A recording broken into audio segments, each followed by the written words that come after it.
Film horor Korea Selatan yang memenangkan 2 piala penghargaan di bidang sinematografer terbaik ini mengisahkan perjuangan seorang gadis muda yang bekerja merawat nenek lansia kaya raya.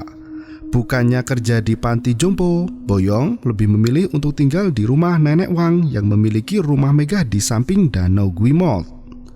Naasnya, danau itu terkenal berhantu hingga banyak orang menghilang secara misterius di danau itu. Dan berikut ceritanya. Sembari mengepel lantai dengan kain basah, seorang gadis terus membaca doa meminta perlindungan pada Bunda Maria. Saat memasuki lorong panjang, tiba-tiba ia melihat bayangan seseorang berdiri tepat di depannya.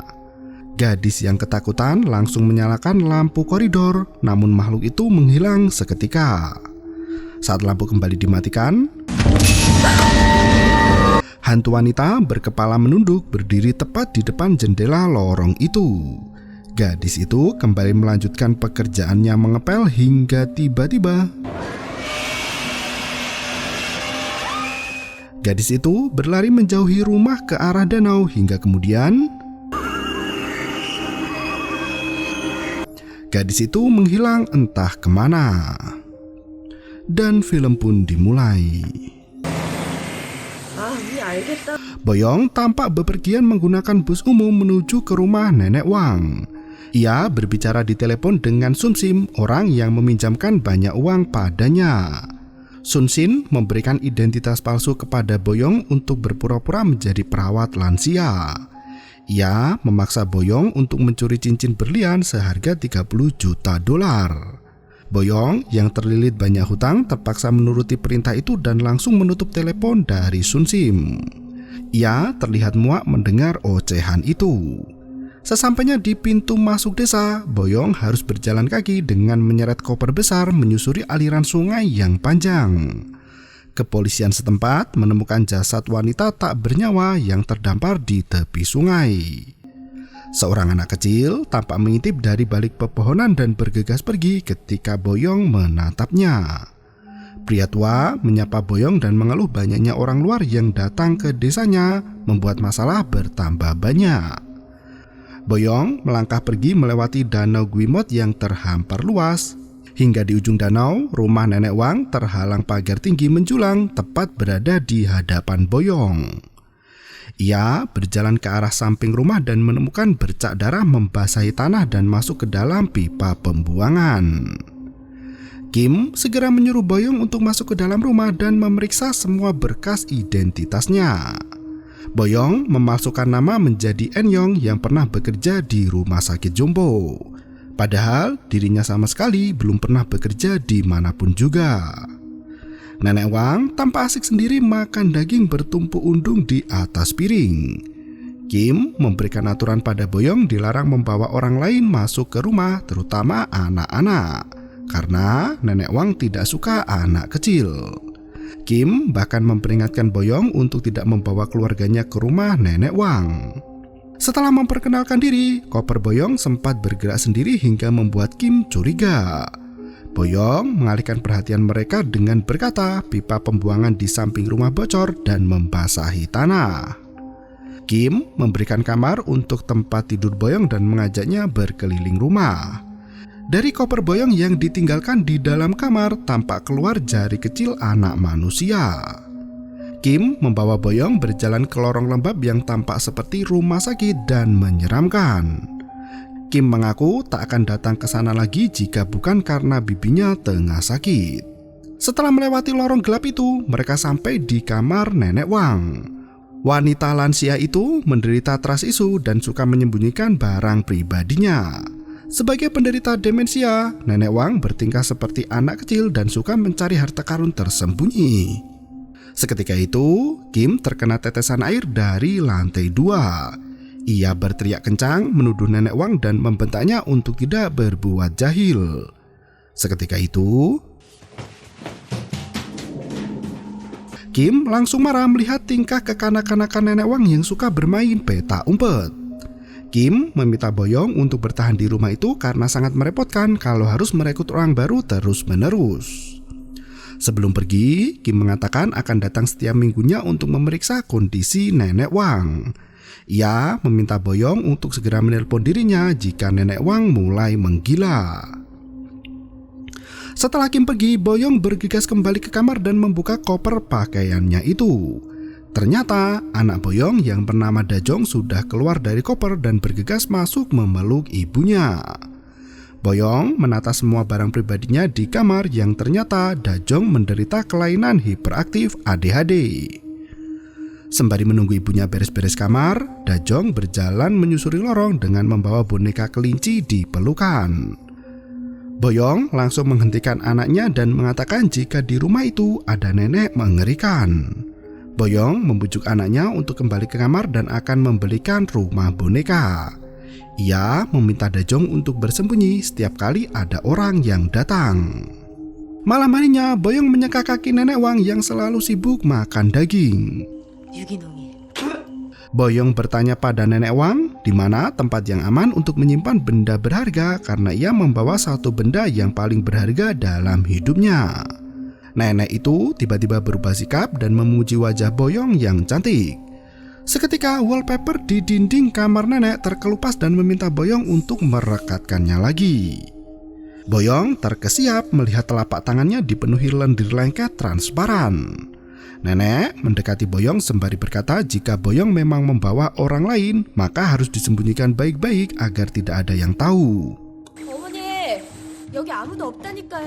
Pagi harinya, Boyong sudah dibuat lari-lari mengejar Nenek Wang yang mencari sesuatu di dalam rumahnya sendiri. Dajong ikut lari mengejar ibunya hingga si Boyong kelelahan mengurus dua orang kekanakan. Nenek Wang menuju ke sebuah kamar di mana isinya sangat berantakan. Boyong harus membersihkan ruangan itu dan meminta Nenek Wang untuk menunggu di kamar. Boyong segera membereskan ruangan itu sembari berpikir misi mencuri cincin berlian tidak bisa selesai dalam waktu singkat. Ia mendengar suara berisik dari balik gorden yang ternyata itu adalah Dajong. Anak itu melihat pensil warna dari kotak dus bernamakan Suyong. Dajong menggambar makhluk mengerikan yang mengintip dari belakang pohon tepat di luar jendela. Boyong pun mengintip keluar jendela hingga tiba-tiba Dajong lari meninggalkan ibunya begitu saja. Sontak Boyong ngacir mengejar putrinya yang hiperaktif itu. Dering telepon rumah berdering nyaring memaksa Boyong untuk menerimanya. Kim menelpon dengan memberikan beberapa instruksi cara merawat si nenek tua bangka. Di waktu yang sama, Dajong sudah berlarian di luar rumah, sedangkan Nenek Wang tampak melintas di lorong dalam rumah. Kim kembali memperingatkan Boyong untuk tidak membawa orang lain masuk ke rumah, terutama anak kecil. Ia juga memperingatkan Boyong agar menjauhi waduk karena sangat berbahaya. Ditambah lagi, baru terjadi penemuan mayat di aliran sungai Guimot dikarenakan tenggelam di waduk itu. Orang sekitar waduk berkata jika kecelakaan yang terjadi disebabkan oleh Nenek Wang. Boyong terperangah melihat putrinya nyemplung ke dalam waduk dan lari meninggalkan rumah. Boyong sangat ketakutan melihat anaknya ada di sekitaran waduk. Beruntung, Dajong tidak tenggelam dan berlari menghampiri ibunya dengan tubuh basah kuyup. Gadis kecil yang tak pernah mau berbicara itu menangis ketika dimarahi ibunya. Boyong segera membawa anak itu kembali ke rumah sambil terus menasihatinya perlahan. Kala itu Nenek Wang terlelap di kursi goyang kamarnya. Boyong menutup pintu kamar nenek dan menguncinya dari luar agar bisa memandikan Dajong dengan tenang. Gadis kecil itu justru bermain di lubang pembuangan air yang dipenuhi dengan rontokan rambut panjang berwarna hitam. Rambut itu jelas bukan milik Nenek Wang. Boyong menarik rontokan rambut itu yang terurai panjang ke dalam parit. Seketika itu terdengar suara bel dari depan gerbang rumah. Ternyata seorang anak kecil bertamu ke rumah Nenek Wang karena ingin bermain bersama Dajong. Boyong berkata jika di rumahnya tak ada anak kecil dan menyuruh anak itu pulang. Sebelum pergi, gadis kecil itu berkata jika Boyonglah yang seharusnya pulang karena Boyong adalah orang keenam. Di waktu yang sama, si kecil Dajong tampak ketakutan melihat aliran air yang meluap di bak mandi. Air yang semula bersih berubah menjadi keruh dan suhunya sangat panas. Seketika itu, tangan cantik hantu wanita muncul tepat di belakang Dajong dan Boyong masih sibuk berbincang dengan gadis kecil tetangga Nenek Wang. Gadis itu berkata jika Boyong tidak seharusnya berada di rumah itu. Boyong tak mempedulikan omongan gadis itu dan berlari masuk ke rumah. Sekembalinya ke kamar mandi, Dajong sudah menghilang. Ia mencari kesana kemari di mana putrinya itu berada. Tiba-tiba tangan berdarah muncul dari kamar Nenek Wang mencakar lantai berusaha untuk keluar. Boyong bergegas masuk ke dalam kamar si nenek, namun Nenek Wang justru menuduh Boyong sebagai pembunuh. Nenek Wang menyerang Boyong dengan kekuatan penuh hingga wanita itu tak sadarkan diri. Saat tersadar, Boyong teringat dengan putrinya dan langsung mencari keberadaan Dajong. Boyong yang kebingungan mendengar suara yang berasal dari sebuah ruangan. Saat memasuki kamar itu, Boyong menemukan Dajong sedang dipangku Nenek Wang. Ia mendekati anak itu dan memeluknya erat. Sayang, Dajong tampak kehilangan ingatan dan kembali ke pelukan Nenek Wang. Wanita tua renta itu berkata jika anak Boyong itu kini sudah menjadi miliknya. Boyong melihat kalung di leher Dajong dengan leontin kunci pintu rahasia. Nenek Wang mengajak Boyong untuk bermain peta umpet bersama dan berbicara menggunakan bahasa Cina. Boyong sampai pusing 7 keliling karena dirinya tak bisa berbahasa Cina. Saat Nenek Wang dan Dajong asik main peta umpet, Boyong mencari keberadaan cincin berlian agar bisa segera pergi dari rumah mengerikan itu. Sayangnya, Boyong hanya menemukan jimat aneh di kamar Nenek Wang. Di waktu yang sama, Dajong bersembunyi di bawah kolong ranjang kamarnya sambil cekikikan menunggu Nenek Wang datang. Tak berselang lama, Dajong menemukan boneka kelinci kesayangannya itu tergeletak di depan lemari. Ia mengambil boneka itu sembari membuka lemari untuk bersembunyi di dalamnya. Dari belakang, sosok wanita merangkak mendekati Dajong dan Nenek Wang dan Boyong menemukan anak itu dalam kondisi menangis ketakutan. Pagi harinya, Kim berkunjung ke rumah neneknya. Boyong memaksa Dajong untuk bermain peta umpet lagi dan sembunyi dari Nyonya Kim. Saat Boyong keluar untuk menyambut Nyonya Kim, ia melihat tetangga Nenek Wang memaksa Kim untuk mengundang dukun agar rumah si nenek dibersihkan dari roh jahat. Si Kim justru tersinggung dan mengusir wanita itu. Ia berbisik pada Boyong agar segera pergi dari rumah itu sebelum kerasukan setan. Mereka segera masuk ke dalam dan menemani Nenek Wang disisir oleh Nyonya Kim. Wanita itu tampak kasar dan berkata pada Boyong untuk merekam kalimat nenek saat berbicara menggunakan bahasa Cina. Si Dajong mulai membuat onar hingga terdengar suara gaduh dari dalam rumah. Nyonya Kim mulai curiga dan memperingatkan Boyong agar tidak membohongi dirinya. Setelah Nyonya Kim pergi, Boyong segera memanggil putrinya untuk keluar dari tempat sembunyi. Setelah memastikan semua aman, Boyong kembali mencari keberadaan cincin berlian hingga ia menemukan sebuah buku kuno berisi lukisan hantu mengerikan. Si nenek saat itu asik bermain dengan Dajong menggambar di lantai ruangan gudang. Karena Dajong sangat sulit diberitahu untuk sembunyi di kamar, Boyong memarahi putrinya sendiri sampai nangis. Nenek Wang memeluk Dajong dan berkata jika Boyong tak pantas jadi ibunya Dajong. Malam harinya, Boyong terganggu dengan tetesan air yang berasal dari lantai 2. Si Dajong lagi-lagi menghilang dan membuat Boyong terus-terusan mencari kian kemari. Ia masuk ke kamar Nenek Wang dan mengintip di bawah kolong tempat tidur. Anehnya, Boyong tak bisa menemukan siapapun di sana termasuk si nenek. Ternyata nenek itu kerasukan setan dan bergelantung di plafon rumah. Boyong terbangun dari tidur mendapati kaki Dajong terjepit ranjang. Saat mencuci muka di kamar mandi, tampak sesosok hantu merangkak di dinding kamar mandi itu tanpa sepengetahuan Boyong. Hingga kemudian rambut hitam mengusap kepala Boyong membuat kepalanya mendongak ke atas, namun tak menemukan siapapun juga di sana. Boyong mendengar si nenek berbicara di kamar dan mulai merekam diam-diam. Nenek Wang memeluk Dajong sembari menasihatinya bak anak sendiri. Mengetahui ada Boyong di luar jendela kamarnya, Nenek Wang mengomel menggunakan bahasa Cina. Boyong masuk ke kamar Nenek Wang untuk memberi obat, namun wanita tua itu masih mengomel menggunakan bahasa Cina. Ia pun menolak untuk minum obat dan terus memberontak hingga melukai tangan Boyong. Setelah berhasil menyuapi nenek dengan obat, Boyong keluar untuk mencari udara segar. Ia bertemu anak tetangga yang asik bermain di sekitaran rumah Nenek Wang.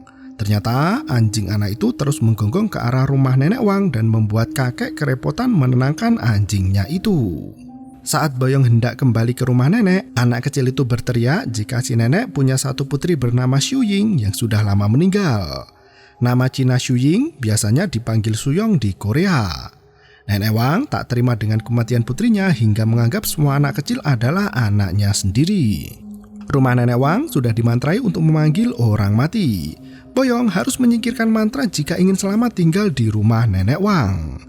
Anak itu menulis kata Xu Ying di tanah dan berlari pergi meninggalkan Boyong. Wanita itu kembali masuk ke rumah dan membuka dokumen di dus bertuliskan nama Suyong. Di dalam clipping itu berisikan potongan artikel terkait berita warisan jutawan Nenek Wang yang menggiurkan. Ternyata Waduk Guimot pernah meluap dan bencana banjir bandang menewaskan 9 anak tenggelam. Setelah kejadian naas itu, kejayaan Nenek Wang runtuh seiring dengan kematian putri semata wayangnya. Boyong keluar rumah untuk mencari sinyal agar bisa menelpon Sun Sim. Saat mendekati waduk, Boyong melihat beberapa warga sedang melakukan ritual untuk menenangkan arwah yang tinggal di waduk itu. Beberapa hari yang lalu, seorang pengasuh baru saja tenggelam di waduk itu di mana warga harus menyelamatkan arwahnya agar tidak menjadi hantu. Wanita itu memberikan dupa pada Boyong di mana dupa itu terbuat dari pohon yang hanya tumbuh di sekitar kota Jeju. Dupa itu diyakini bisa mengusir hantu. Wanita itu mengatakan bahwa Kim mengincar warisan Nenek Wang dan terus mendatangkan orang yang bisa merawat neneknya. Nenek tua itu sering kerasukan setan dan hal aneh terus terjadi di dalam rumah besar tersebut. Setelah melempar kain putih dan beras, mereka menaik kain itu lagi dan mendapatkan rambut berukuran pendek. Wanita itu heran karena pengasuh yang mati beberapa hari lalu rambutnya panjang. Mereka mulai bertanya-tanya siapa rambut yang ditemukan di dalam danau berukuran pendek dan berwarna kecoklatan. Saat berjalan pulang, Boyong mendapati telepon dari rentenir Sun Sim namun mati karena langka sinyal. Mengetahui Nyonya Kim berkunjung ke rumah, Boyong langsung lari pulang dan selalu mencari di dalam rumah itu. Kali ini ia mencari keberadaan Nyonya Kim yang entah ada di ruangan mana. Sesampainya di kamar Nenek Wang, Dajong tidur dalam selimut sembari menahan tangis karena dimarahi ibunya. Dari luar jendela, hantu wanita kembali merangkak di dinding rumah seperti cicak. Dajong menangis ketakutan melihat keluar jendela dan sembunyi di dalam lemari. Boyong memeriksa keluar jendela dan melihat Nenek Wang mengapung di tepian waduk. Ia berlari keluar meninggalkan Dajong untuk menyelamatkan nenek tua itu. Melihat nenek tak sadarkan diri, Boyong berusaha memompa jantung wanita itu namun tak berhasil hingga mobil Nyonya Kim tampak melintas mendekati rumah. Boyong langsung menyeret tubuh Nenek Wang masuk ke kamar dan menidurkannya di ranjang. Nyonya Kim langsung masuk ke kamar nenek dan curiga melihat lantai yang sangat basah. Boyong berkata jika Nenek Wang nyebur ke waduk. Kim langsung curiga menghampiri si nenek dan mengatakan jika Nenek Wang tak pernah mau keluar rumah sebelumnya, apalagi mendekati waduk. Kaki Nenek Wang yang kotor dan berlumpur terlihat keluar dari selimutnya. Boyong segera menutupi kaki itu dan mengantar Nyonya Kim pergi dari rumah. Bergegas dibukanya lemari pakaian tempat Dajong sembunyi.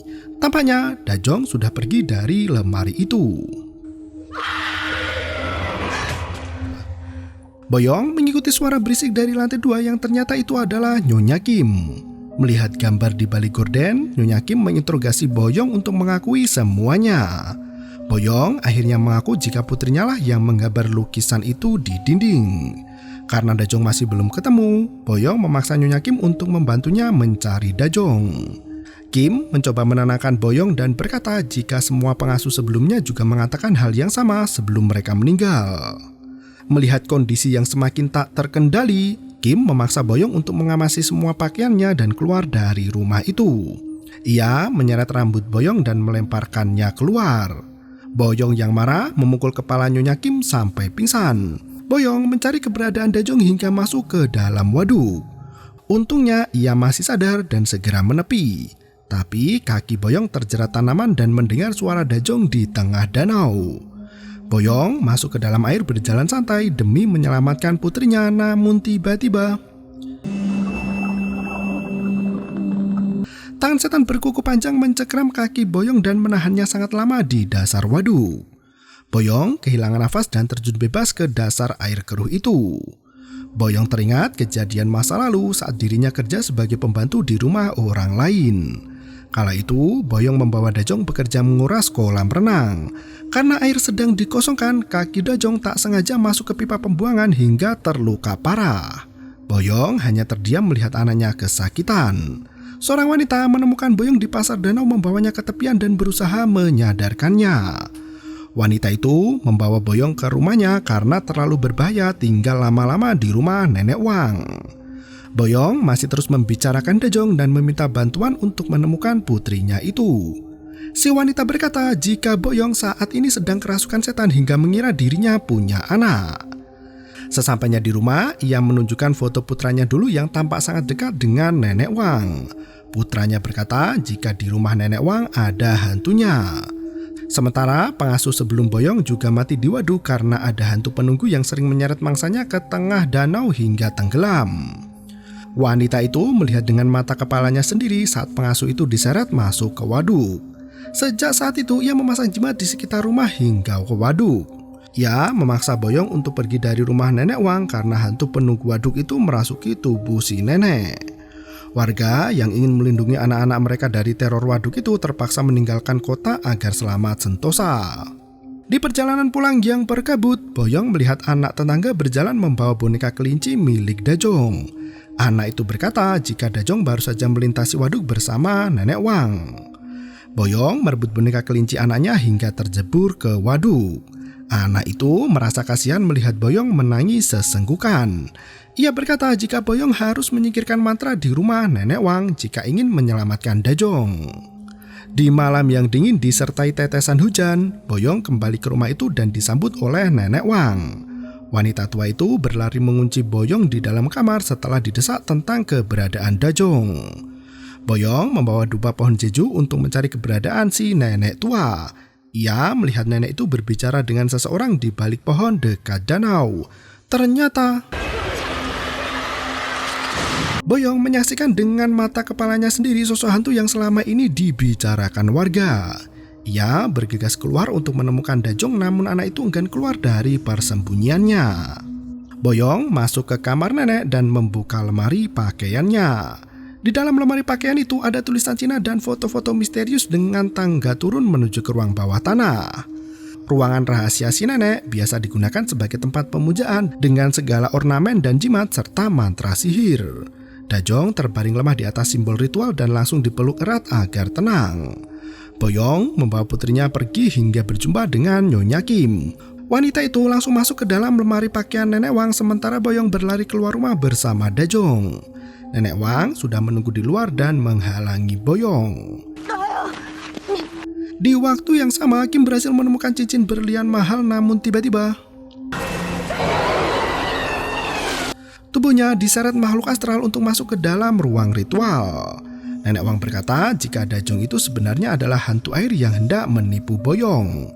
Ia berkata jika anak tetangga yang sering bertemu Boyong itu sudah mati sejak 30 tahun lalu.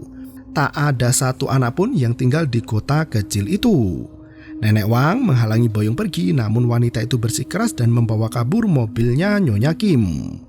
Karena sibuk menelepon Sun Sin di jalan, mobil yang dikendarai Boyong keluar jalur dan masuk ke semak-semak. Seketika itu, Dajong berlari keluar dari mobil dan dikejar Boyong. Wanita itu kembali ke waduk dan nyemplung ke air untuk menyelamatkan Dajong. Ternyata tubuh Boyong dijerat hantu air yang menahannya untuk renang ke permukaan. Nenek Wang terjun ke dalam air dan menggendong hantu air itu bersamanya. Ia memberikan gestur tangan ucapan selamat tinggal pada Boyong dan menyuruhnya untuk segera pergi dari danau angker itu. Sesampainya di tepi waduk, Boyong berhasil menyelamatkan Dajong dan membawanya pulang ke Seoul. 1 bulan kemudian, Boyong memberikan video rekaman Nenek Wang saat memeluk Dajong di dalam kamar. Ternyata saat Boyong mengintip dari luar jendela, ada sosok hantu yang berdiri di belakangnya. Nenek Wang berbicara bahasa Cina untuk mengusir hantu itu dari dekat putrinya. Adegan mundur jauh ke belakang ketika Nenek Wang masih muda. Anaknya sering bermain peta umpet untuk mendapat perhatian dari sang ibu. Sayangnya, Suyong bersembunyi di pohon dekat waduk hingga tercebur ke dalam air. Wang masih mencari putrinya di dalam rumah, tak tahu jika Suyong sudah mati tenggelam. Semenjak saat itu, anak Wang berubah menjadi hantu dan sering meminta tumbal nyawa pengasuh ibunya itu. Dan film pun berakhir. Direktur fotografi Han Jueol menggunakan visual yang terdistorsi dengan lensa lebar untuk memaksimalkan suasana horor di mana karakter dirasuki oleh energi supranatural. Hal itu melengkapi keindahan visual yang berhasil menggandakan rasa takut para penontonnya. Miris, adegan saat Boyong mencari di tengah film terus diulang hingga terasa membosankan dan hanya mengulur waktu saja.